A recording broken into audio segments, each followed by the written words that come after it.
Holidays push emotional buttons. We try to compensate for not spending the time we want to with our children by buying them expensive gifts.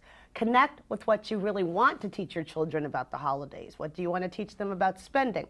What do you want to teach them about saving? What do you want to teach them about giving? You are their example. In 46 states, including right here in Pennsylvania, there's practically no regulation on unenrolled tax preparers.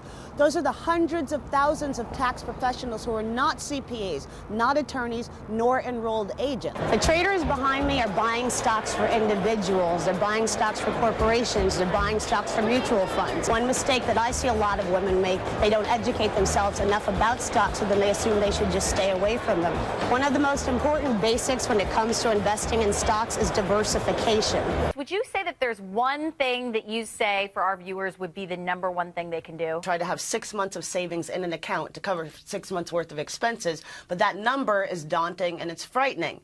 So what people have to realize is this is something you can work towards, saving a little bit out of each paycheck to work towards having an emergency fund, because then if something comes up, it's still there. Basically, women were told that we could have it all, and then we realized that that wasn't possible.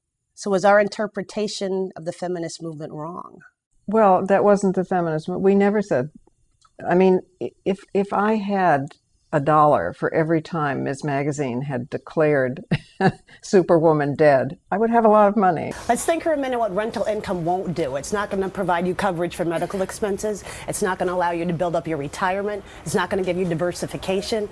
And then there's so much hope and prayer. You know, I hope the tenant pays. I pray they don't leave. And then there's all the trouble of maintenance and all the effort there. So you don't like the rental thing?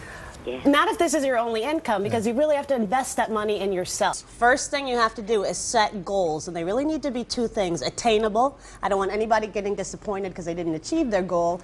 And they need to be specific. I want to save $400 to go to Florida in November. Half of us are getting at least 50% of our retirement income for Social Security, most of us getting upwards of that. But the financial services industry, they don't make money from Social Security. They make money when you invest your 401ks, your IRAs. But Tony, what's really important for people to do is you have to start planning early to put off Social Security as long as possible. Each year you don't touch it, it grows by 8%. This actually means something literally. Take me through it.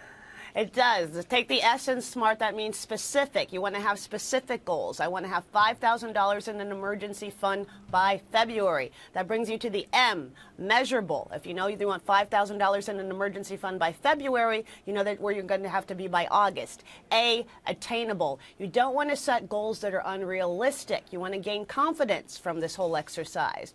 R, relatable. Be able to clearly state your goals to someone else. If you get a friend on board that's going to help you stay on track, that's going to really help you achieve them. And T, timely. If you're paying for your child to go to college this year, this might not be the year to go plan an elaborate vacation.